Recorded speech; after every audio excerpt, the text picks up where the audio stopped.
एक वीडियो रखना चाहता हूं जो आपको हैरान और परेशान कर देगी। क्यों? क्या हुई?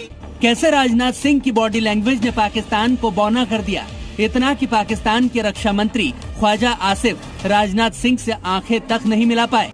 और दावे ये हैं कि हम गज़वा हिंद लड़ेंगे। अस्तगफार, तौबा तौबा तौबा, खुदा मुझे माफ करे।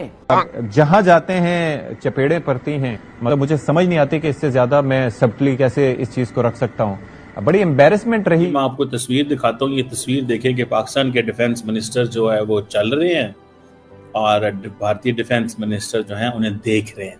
एक बंदा बोल के कह रहा है कि तुमने दाईं तरफ जाना है।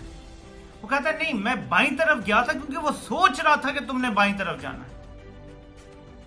दाएं बाएं बाएं दाएं, कोई समझ नहीं आ रहा कि क्या हो रहा है। मेरा तो सर चकरा। हालांकि अच्छा ये होता कि भारत और पाकिस्तान का आपस में डायलॉग हो जाता, हल्की फुल्की साइडलाइन पे कोई पता चलती। बट अगर पाकिस्तान की बात आएगी तो कान खोल करके सुन ला। एक साथ खड़े होंगे, एक साथ इतना मारूंगा कि हर जगह से धुआं निकलेगा जहां जहां छेद है। माय गॉड, अस्तगफार, तौबा तौबा तौबा, खुदा मुझे माफ करे। क्योंकि हैंडशेक तो होना चाहिए था, एटलीस्ट बात तो होनी चाहिए थी, एटलीस्ट किसी न किसी लेवल पे इंगेज तो करना चाहिए था। लेकिन कोई इंगेजमेंट नहीं है, कोई कुछ नहीं है। There is nothing जिसको हम कर सके। अल्लाह भला करे आपका। एक मिलिट्री कोऑपरेशन कमीशन है, India Russia military and technical commission है, इंटरगवर्नमेंटल कमीशन है।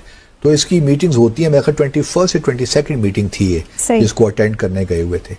तो रशिया में ये भी आपको बताता चलूँ कि पिछले जब से यूक्रेन वॉर शुरू हुई है तो भारत कुछ प्रॉब्लम्स फेस कर रहा है, क्योंकि इसको वो स्पेयर्स नहीं मिल रहे। सखोई जो इनका फाइटर जेट है उसके लिए, इसी तरह जो T-90 मेन बैटल टैंक है उसके स्पेयर्स नहीं मिल पा रहे।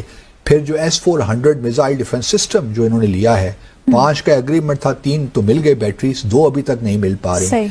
जो कि अब रशिया ने राजनाथ सिंह साहब से कहा है कि हम आपको 2026 तक दे देंगे, क्योंकि हमारी बड़ी इन्वॉल्वमेंट है यूक्रेन में, तो हम अभी अफोर्ड नहीं कर सकते आपको वो सिस्टम देने का। तो देखते हैं कि 2026 तक मिलते हैं कि नहीं मिलते। ये भी एक बहुत बड़ा इशू है। अभी एक और भी इन्होंने जो है एक और एग्रीमेंट भी सोच रहे हैं राजनाथ सिंह साहब। वरुणेश एक रडार सिस्टम है और ये बड़ा ज़बरदस्त सिस्टम है। कुछ इसकी मेरी मालूमात तो इकट्ठी की हैं। ये तकरीबन आप कह सकती हैं कि 8000 किलोमीटर वर्टिकल चीज़ है ना, उसको देख सकता है, बुलंदी पर डिटेक्ट कर सकता है ये रडार। और 5000 हॉरिजॉन्टली, मतलब 5000 की दूरी तक। तो इससे आप अंदाजा लगाएं कि कितना जबरदस्त रडार सिस्टम होगा।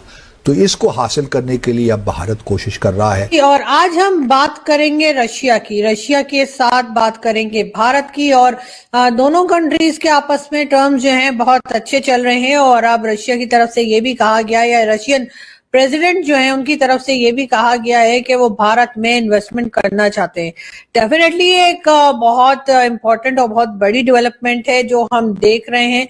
और रशिया और भारत के टर्म्स तो हमेशा से वैसे हमने देखा है कि अच्छे ही रहे। हालांकि अमेरिका की तरफ से कई तरह की बातें की गई और कई बार भारत को रोकने की कोशिश भी की गई, लेकिन बहरहाल भारत की तरफ से एक बार फिर हमने देखा कि एक काफी पॉजिटिव किस्म का रिस्पांस जो है वो गया है। और अब रशियन प्रेसिडेंट जो है उनका कहना ये है कि जी वो भारत के साथ अपने टर्म्स को और आगे की तरफ लेके जाना चाहते हैं। और ना सिर्फ ये, बल्कि